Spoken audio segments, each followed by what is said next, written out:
Okay, in this one we're going to compare amperage inrush with an electric element to amperage inrush to an incandescent light bulb.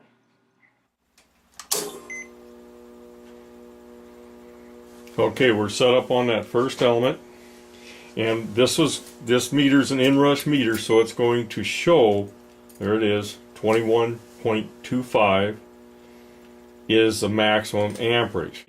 Now, I want to show you something to compare this and see exactly what this thing is doing. Okay, we're not in peak hold at this point. This one's going to turn on. There it goes. Now notice it's 21. Now it's dropping. Watch the element as it drops. The hotter it gets, the more it drops. Now it's not by much. You can see it. You see that element's really hot. And now it's 19.8. I think these things get around 2,000 degrees, and that is the effect of the increased resistance. So we get a small amp draw at around 2,000 degrees like the electric element. And let's check out a tungsten incandescent light bulb and see what it does under the same conditions. Okay, what we're showing right here, I've got an ohm meter across this light. This is 75 watt, 120 volt, 13.8 ohms. And I could calculate what the amp draw would be at 120 volts with this. Okay, and this is a calculation for the incandescent lamp. 123 volts by a measured 13.8 ohms resistance equals 8.9 amps. Now that should be startup for that lamp. When I turn this light on, that 13.8 is going to change very rapidly, because after doing some research, I found that the tungsten filaments that are in these things, they run 5,000 to 6,000 degrees Fahrenheit.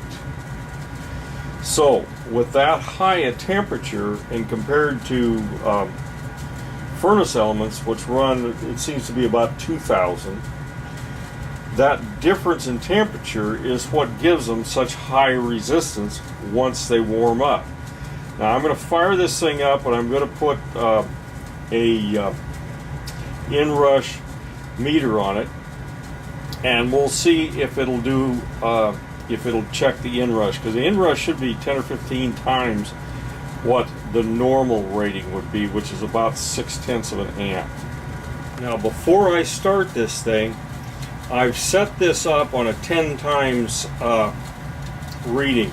That's this little doohickey here. I don't know, you don't hardly see these things anymore, but they will multiply the reading by 10 times so I can get a little more accurate read on this thing. So when I plug this in, or when I turn on the light, it's going to read 10 times what the actual is. And it is set on peak, so it should show a peak. Okay, I'm going to go ahead and turn this on, and we'll see what it reads.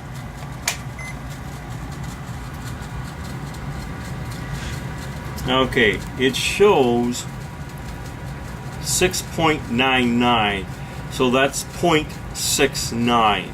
Remember, I'm 10 times the reading here. Okay, now I've taken it off peak, and it's just the lamp is running. You can see the lamp burning right there, and it's showing 6.29. Okay, that's actually 0.629. Now, when the lamp is running, I get 123 volts and 0.63 amps. So when I calculate that out, I end up with 195.2 effective ohms. So the resistance changes massively with an incandescent lamp from 13.8 to 195.2, or 181.4 ohms difference. So this is a completely different ball game than the electric element, because this tungsten element runs at almost 6,000 degrees, and so that's what's creating the huge resistance, and it happens very quickly. You watch the light turn on, they turn on pretty fast, and not like the element in that electric furnace does not turn on anywhere near that fast. So let's continue on. So I caught a little bit of it. The reason I don't think I could actually catch the peak on this thing is the peak on these is like 3/1000ths of a second before that element inside that light warms up to that 5,000 to 6,000 degrees. So this meter is not going to catch it.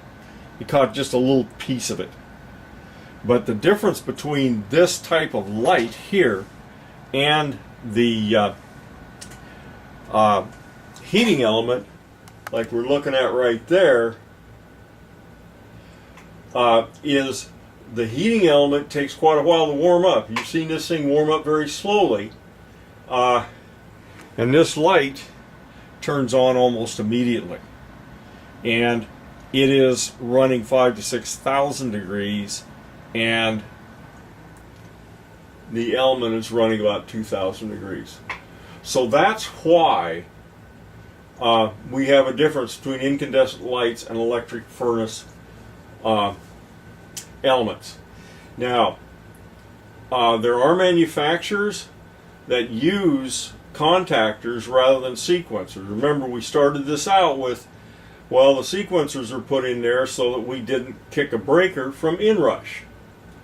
That was our original thought on this.